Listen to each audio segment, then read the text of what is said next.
The Hobbit nearly jumped out of his skin when the hiss came, and suddenly he saw the pale eyes sticking out at him. "Who are you?" he said, thrusting his dagger in front of him. "What is he, my precious?" whispered Gollum. I am Mr. Bilbo Baggins. I have lost the dwarves, and I have lost the wizard, and I don't know where I am, and I want to get out of here." "What's he got in his hands?" A sword, a blade which came out of Gondolin," said Gollum, and became quite polite. "Perhaps he sits here and chats with it a bit, see, my precious. It likes riddles, perhaps it does it?" "Very well," said Bilbo, who was anxious to agree until he found out more about the creature. "You ask first." So Gollum hissed, "What has roots as nobody sees, is taller than trees, up, up it goes, and yet never grows." "Easy," said Bilbo. "Mountain, I suppose." "Oh, does it guess easy? It must have a competition with us, my precious. If Precious asks, and it doesn't answer, we eats it, my precious. If it asks us, and we doesn't answer, then we does what it wants, eh?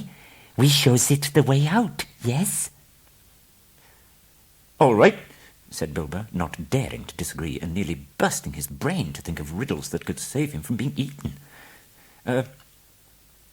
30 white horses on a red hill. First they champ, then they stamp, then they stand still." It was rather an old one, and Gollum knew the answer as well as you do. Chestnuts, he hissed. "Teeth, teeth, my precious." Then he asked his second. This time he tried something a bit more difficult and more unpleasant. "It cannot be seen, cannot be felt, cannot be heard, cannot be smelt. It lies behind stars and under hills, and empty holes it fills. It comes first and follows after, ends life, kills laughter."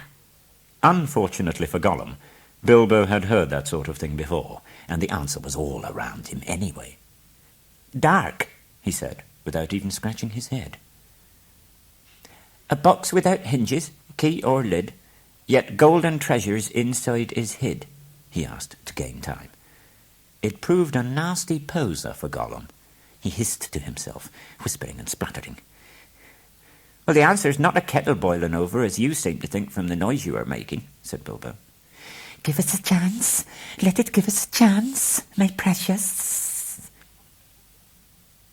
"Oh, come on then, what about your guess?" But suddenly Gollum remembered thieving from nests long ago and sitting under the riverbank teaching his grandmother to suck "Eggs," he hissed. "Eggs it is." Then he asked, "Alive without breath, as cold as death, never thirsty, ever drinking, all in mail, never clinking." Bilbo sat and cleared his throat once or twice, but no answer came. After a while, Gollum began to hiss with pleasure to himself. "Is it nice, my precious? Is it juicy?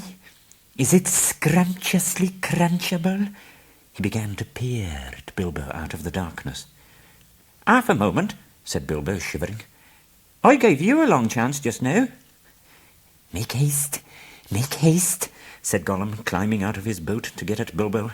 But when he put his long, webby foot in the water, a fish jumped out in fright and fell on Bilbo's toes. He said, "It is cold and clammy," and guessed. "Fish! Fish!" he cried. "It is fish!" Gollum was dreadfully disappointed. But Bilbo asked another riddle as quick as ever he could. No legs lay on one leg. 2 legs sat near on 3 legs. 4 legs got some. It wasn't really the right time for this riddle, but Bilbo was in a hurry. As it was, talking of fish, no legs was not so very difficult, and after that the rest was easy. Fish on a little table, man at table sitting on a stool, the cat has the bones. That, of course, is the answer, and Gollum soon got it. Then he thought the time had come to ask something hard and horrible. This is what he said.